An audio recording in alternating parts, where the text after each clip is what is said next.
본방에 들어갈 내용들을 먼저 설명을 드려야죠. 네, 오늘도 이게 전루나 오실 때까지 연속으로 다 이제 몰아치기 위해서 다 이렇게 이제 뭉퉁그려서 해가지고 나왔습니다. 네. 일단 현재 그 전 세계에 그 창궐하고 있는 이 역병이 절정으로 가고 있어요. 유럽은 고비를 살짝 넘었고요. 미국과 일본은 이제 확장세고요. 남미와 동남아시아에서 이제 시잭사에 가깝기 때문에 결과적으로 최정점에 가서 희생자가 최고로 많이 늘어나는 데는 5월 지나서 5월 말에서 6월이 최고로 많은 희생자가 날 것이다. 그때쯤 가면 정말 공포스럽긴 하지만 하루에 전 세계에서 죽는 인구가 10만 명 이상씩 막 늘어나기 시작할 거다라는 예상이 가능하고요. 송 작가 개인적인 내피셜입니다만 약 200만에서 300만 정도의 세계 인구가 결국은 이번 일로 인해서 희생되지 않을까라는 조금 그 우려스러운 두려움이 있습니다. 오늘 방송의 순서는요, 일단 세계 언론이 우리 그 방송, 우리의 지금 있는 상황들을 극찬을 하고 있어요. 극찬을. 네, 근데 극찬을 하는 게 이유가 다 있습니다. 네, 물론 한국이 잘해서 극찬하는 것도 있지만 자국의 정치적인 상황하고 엮여 있기 때문에 이러한 극찬이 일어난다는 거죠. 그리고 이제 이거를 왜 못하느냐, 왜 한국은 하는데 우리는 못하고 있느냐라는 부분에 대한 시스템을 지적하고 있는데, 그럼 우리는 어떤 시스템을 갖추고 있기 때문에 쟤들이 부러워하면서도 못하는가? 이 부분을 좀 알아야 제대로 된 국뽕을 여러분들이 소화시킬 수가 있는 걸로 보이고요. 최근 들어서 이제 식량 위기설이 막 대두가 되고 있습니다. 근데 이제 이 식량 위기설은 식량 자급률이 떨어지는 국가, 그러니까 주식 자체를 전체적으로 외부에 의존하는 국가들이고요. 그런 국가들이 대부분 서양의 국가들 또는 우리가 이른바 선진국이라고 말하는 국가들이라는 거죠. 그러니까 국가 산업 안에서 농업의 비중을 극적으로 낮췄던 국가들의 위기론이 올라오고 있습니다만, 사실상 이거는 이제 위기라기 보기엔 음모론에 가깝습니다. 인류는 절대 식량난을 겪을 일이 없어요. 왜냐면 이미 가지고 있는 재원과 생산 능력이 사실상 분배가 어려워서 그렇지, 누구 뭐 몇십만, 뭐 몇백만, 몇천만, 몇억의 인구가 굶어 죽을 상황은 절대 아닙니다. 근데 요 배분을 틀어주고 있는 자들의 농간에 의해서 지금 식량난이 생기고 있거든요. 요 부분에 대한 분석도 좀 해나가려고 합니다. 명진현님 후원 감사드리고요. 네, 오징어 삼겹살은 추가로 또 후원해 주셨네요. 네. 그 다음은 그 이제 현재 어차피 이제 벌어진 상황에 대해서 미리 이제 제가 목차를 설명을 드리는 거예요. 제일 위험스러운 건 이제 사람이 죽어나는 문제지만, 문제는 정치를 하는 자들이 이 위기 상황을 가지고 국민들을 통제하는 수단으로 쓰려고 하는, 아베가 대표적인 경우지만 그 이외에 민주주의가 덜 정착되어 있는 국가에서는 인간 존엄성에 대한 위기 상황이 점점 더 대두되고 있다는 겁니다. 이거는 사실 어, 정치가 보여줄 수 있는 가장 나쁜 면에 해당되기 때문에 이 부분을 좀 얘기를 해야 될 것 같고요. 그 다음에 이제 전 세계가 돈을 만들어서 재정을 확대해가지고 이걸로 이제 코로나를 극복하겠다라고 얘기를 하는데, 요 안에는 통화전쟁의 꼼수가 쓰여 있습니다. 그러니까 지금은 공짜로 돈을 찍어낸다는 사실 종이짝을 찍어내는 건데, 찍어내서 먼저 뿌리는 놈이 임자가 되는. 그러니까 먼저 양적 완화를 해서 그 돈을 시중에 뿌리는 놈이 승자가 되는 이상한 부도덕한 경제적인 현상이 지금 발생하고 있다는 거죠. 거기에 대한 얘기 해볼 거고, 마지막으로 이제 일본 스페셜이죠. 네. 아베가 저질렀던 세 가지 실책이 결과적으로 일본을 완전히 수렁 속으로 몰아넣게 될 미래에 대해서 설명을 드리려고 합니다. 일단 기분 좋게 약간 국뽕을 한번 맞으면서 우리가 우리나라의 방역의 강점에 대해서 한번 설명해보는 시간을 가지도록 하겠습니다. 요즘 뭐 우리 그 신문 기사들은 볼 게 없죠. 네, 전부 다 정치에 매몰돼 있고, 정치도 지역구에 대해서는 이제 전혀 신경을 안 쓰고 무슨 뭐 비례 뭐 이런 거에 대해서 신경 쓰고 있는데, 그네들이 하는 정치 노름은 그네들한테 맡기고요. 걔들이 아무리 선거에 영향을 미치거나 간섭을 해보려고 하더라도 이번 선거는 투표하는 국민들 자체가 일단은 우리 정부에 대한 지지도를 극렬하게 보여줄 선거로 보입니다. 그렇기 때문에 여러분이 걱정하시는 만큼 황교안이 좋아서 깔깔대고 돌아다니는 또는 우리가 너무 미워했던 그 과거의 미통당 오적들 이런 자들이 다시 정계에 돌아올 일은 거의 없을 겁니다. 여러분 안심하셔도 될 거라고 믿고 그냥 소신대로 가서 투표하시면 될 것 같아요. 아까도 말씀드렸다시피 미국이라든지 서방의 언론이 요즘처럼 한국에 우호적인 때가 없었습니다. 그리고 한국에 대한 칭찬, 그리고 이제 비교해서 자국에 대한 비판을 늘어놓는데 그게 왜 그러냐면 지금 대부분의 서구 쪽 정권들이 우파 정권인 거예요. 그리고 이제 우리나라는 분류에 따라서 저쪽은 약간 이제 좌파 진영으로 분류하는 외국의 언론도 있습니다만 사실은 우리가 진정한 우파 정권을 실현하고 있는 나라라고 봐야 되는 겁니다. 우파 좌파의 특징은 뭐냐? 우파는 재정적인 재정에 대한 부분을 국민 복지에 더 많이 투자를 하는 게 우파들입니다. 그러니까 세금을 더 많이 걷어서 국민 복지에 더 투자를 해주는 게 사실은 우파가 해야 되는 일이라는 거죠. 그래서 지금 유럽이나 미국 같은 경우가 다 우파 정권, 공화당 정권이기 때문에 사실은 어느 때보다도 국민 복지라든지 이런 사태에 있어서의 역할들을 잘 해줘야 됩니다. 왜냐면 진보 노동자를 위한 대책이라든지 이런 게 아니라 국가가 가지는 투명성 그리고 국가가 국민에게 해줄 수 있는 기여도 같은 것들을 설명해야지 이 국가 존립에 대한 가치가 있는 상황이기 때문에 우리나라가 하는 만큼 다른 정권들도 다 해줘야 되는 거예요. 문제는 평상시엔 이게 잘 돼 있었다고 착각을 한 거죠. 근데 준비를 하지 않고 돈을 투입하지 않은 상태에서 이런 비상시에 비상 시스템을 가동할 수가 없다라고 하는 시스템의 한계를 여실하게 드러내 보여버린 거에 지금 사태의 문제인 거고 이걸 빌미로 해서 현재 집권을 하고 있는 서구 국가들에 대한 맹렬한 자기 반성이 지금 일어나고 있는 겁니다. 제이선영님 3만원 후원 감사드려요. 먼저 미국이 적극적으로 이제 미국의 정치 정책을 까고 있습니다. 근데 트럼프 개인에 대한 비난으로 가고 있진 않아요. 미국 자체의 시스템을 까고 있는 겁니다. 왜냐하면 지금 미국은 여야가 완전히 똘똘 뭉쳤어요. 이게 무슨 뜻이냐면 지금 미국 안에서 대선전이 이루어지고 있잖아요. 이 대선전의 일종의 파트너는 트럼프하고 바이든으로 보고 있는 겁니다. 그네들 자체는. 근데 지금에 있는 코로나 문제가 확산되기 시작하면 이 수혜를 받을 수 있는 세력은 누구냐? 여러분이 잘 알고 있는 샌더스 같은 아주 극단적인 진보 세력들이 힘을 받게 될 가능성이 크다는 겁니다. 그러니까 이 문제를 샌더스의 돌풍을 잦아들게 하고 국민들이 국가에 대한 요구를 미국 정부에 대한 요구를 노골적으로 드러내지 않는 상황에서 적절하게 언론이 통제받고 있다는 겁니다. 그러니까 유럽 언론에 비해서는 트럼프에 대한 욕을 별로 안 한단 말이에요. 네.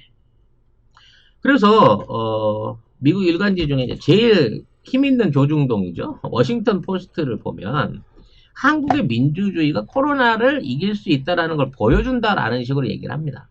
그러니까 정책의 우수성이라든지 시스템에 대한 설명을 하는 게 아니라 민주주의이기 때문에 가능하다는 거예요. 민주주의가 공공의 보건을 유지하는데 훨씬 적합하다는 겁니다. 이 얘기는 뭐냐면 중국 같은 방식으로 통제하는 국가가 하는 성공 사례는 절대 바른 방식이 아니다라는 식으로 민주주의, 그러니까 반중국에 대한 내용들을 주로 쓰고 있는 거예요. 그러니까 중국에 대한 비난으로 트럼프에 대한 비난을 살짝 덮어주고 있는 거죠.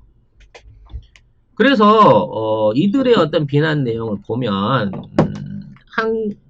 이제 한국 방식이 아닌 중국 방식은 수억의 인구를 억지로 잡아놓고 가난한 노동자들이라든지 서민들에 대해서는 사실상 의료 혜택을 전혀 주지 않았다. 그리고 이러한 조치에 비난하는 국민들을 가차없이 이 감옥에 쳐넣거나 실제 있었는지 모르겠지만 눈에 보이지 않게 없애버렸다라고 하는 비난을 하고 있는 거예요. 근데 문제는 이 민주주의 진영 안에서도 대한민국 말고는 어떠한 국가도 이러한 시스템을 실행해내지 못했다는 겁니다. 그래서 일간지 가디언도 그 비슷한 얘기를 하고 있어요. 미국의 경향신문쯤 된다 그럴까? 이네들은 결국은 이번 사태, 팬데믹 사태가 민주주의를 후퇴시킬 거다라고 하는 얘기를 던지고 있습니다. 이 얘기는 민주주의의 가치 훼손의 문제가 아니라 앞으로 미국도 일부 이렇게 기존에 해왔던 반민주적인 정책들, 그러니까 주민들에 대한 통제라든지 이제 그 여러 가지 방식 안에서의 이른바 미국의 자유, 시민의 자유를 억압할 수 있는 정책들을 채택해야만 한다라는 부분에 어떤 논점을 주고 있는 겁니다. 결과적으로는 민주주의가 좋은 거긴 하고 그걸 통해서 통제를 안 하는 게 좋긴 하지만 결국에 가서는 어느 정도 통제가 필요한 시스템이 있다라는 거를 얘기를 하고 있다는 거예요. 그리고 그 민주주의의 약점으로 의사결정이 너무 늦어졌기 때문에 미국이 이렇게 확산이 됐다라는 식으로 얘기를 하는 겁니다. 그러니까 미국 안에는 이제 중앙정부가 있지만 트럼프는 시종일관 이 바이러스 사태를 무시했어요. 그리고 이제 지방 정부들 같은 경우에는 자체적인 재정으로 이걸 해결하려다 보니까 추가로 투입할 수 있는 이 재정 여건이 안 됐었단 말이에요. 그래서 이러한 통제들이라든지 관리가 잘 일어나지 않고 있는 상황 때문에 이게 이렇게 확산된 거지, 조금만 미국이 주정부의 독립성이라든지 아니면 대통령의 명령권을 좀 강화할 수 있었다고 치면 좀 더 쉽게 막아낼 수 있었다. 그러니까 너무 민주주의 하지 말자라는 식으로 위험한 스토리를 끌어가고 있다는 거죠. 네. 그래서 이제 결론적으로 한국 정부로서의 최고의 큰 교훈은 정부가 재빠른 개입을 할 수 있었기 때문에 이게 가능했다. 앞으로 미국도 적극적으로 좀 개입을 하자라는 걸로 해갖고 얘기들을 옮겨가고 있습니다. 결과적으로 이제 바이러스 추적 관리를 하는 데 있어서 사람들한테 꼬리표를 채울 수 없는 지금의 미국의 통제, 그러니까 주민등록번호 같은 거는 있어요. 사회보장제도 번호라는 게 있지만 이거를 등록하게 하거나 실명화하게 하거나 휴대폰의 위치 추적 정보를 이용한다든지 신용카드 계좌를 들여다봤다가는 이게 어마어마한 소송거리가 돼버리거든. 미국 안에서는. 그러니까 한국 정부가 그런 걸 할 수 있어서 통제를 했기 때문에 미국 정부가 이걸 못하게 되면 영원히 역병 해결에 대한 해결책은 없다라고 하는 얘기를 하고 있다는 거죠. 네. 또 하나의 문제는 이제 미국이 마스크에 대한 일종의 그 효과를 인정한 겁니다. 예전에는 이 마스크를 뭐랄까요, 미국에서 이제 강도들이나 쓰는 거라 그래요. 그러니까 얼굴을 가린다는 행위 자체가 뭔가 범죄자들이 하는, 뭔가 이제 상대방을 어떤 위해를 가하기 위해서 자기 자신을 숨기는 행위로 보고 있는 어떤 문화적인 특징이 있기 때문에 이 마스크를 하라 그래도 사람들이 잘 안 했거든. 그리고 마스크가 효과가 없다 주장을 하고 이거에 대해서 아무런 준비를 안 했단 말이에요. 이렇게 마스크가 준비 안 된 상황에서 가장 피해를 본 사람이 결국은 의료진들이었다는 거지. 의사들한테도 지금 마스크가 전혀 공급이 안 되는 상황이 지금 미국의 상황이라는 거예요. 물론 미국이 이제 경공업이나 이런 것들이 잘 안 되니까 이런 마스크 같이 별로 돈 남지 않는 사업들은 다 중국이라든지 저개발 국가로 보내놓고 그걸 이제 싸게 받아서 쓰는 방식으로 했던 것도 문제가 있지만 최소한 비축분은 충분하게 갖고 있어서 미국이 가진 게 돈인데 그 넓은 땅덩어리 마스크 재고 정도는 좀 확보하고 있어야 되지 않나라는 비난을 듣고 있는 거죠. 재고 있습니다. 3천만 장 있대요. 3천만 장.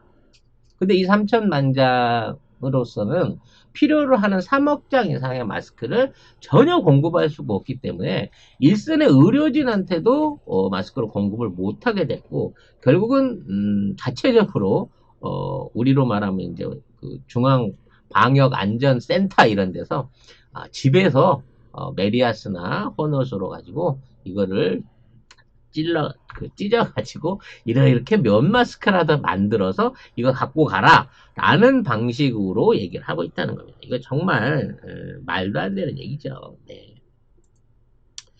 뭐, 약이나 뭐 이런 사례들은 조금 이따 뒤에 설명을 드리겠습니다만, 여기에 이제 조금 관심을 가져야 될 여론 하나가 미국의 이제 외교만 전문으로 다룬 외교 전문지에 디플로매트라고 하는 그 잡지가 있어요. 여기에서 지적한 부분이 우리나라의 이제 정치적인 분열 문제를 좀 지적을 했다는 겁니다. 이 국제사회에서는 한국이 잘하고 있는 걸로 보이는데, 국내에서 현재 정책에 대한 만족도가 그다지 높지 않다. 55대 45 정도 된다. 라는 분석을 내놓은 거예요. 그러니까 한국이 잘한다고 하지만 한국 국민은 지금의 정책을 만족하고 있지 않다. 반반이다라고 하는 이 내용을 꺼내놓은 겁니다. 이 새끼 잘못한 거예요. 사실은 여론조사가 왜곡돼서 그렇지 국민 70% 이상이 지금 우리 정부의 정책을 당연히 잘 받아들이고 있다는 겁니다. 근데 대외적으로는 정당하고 이념이 갈려하고 한국은 이렇게 시스템을 잘 하면서도 자국 안에서는 인기가 없다, 분열이 지속되고 있다, 뭐 이런 얘기들을 하고 있다는 거죠. 네. 그래서 거기에 대한 결론이 진짜 이상해요. 선거 기간 중에는 위기 대응에 대한 광범위한 공감대 형성이 어렵다. 이게 뭔 얘기일까요?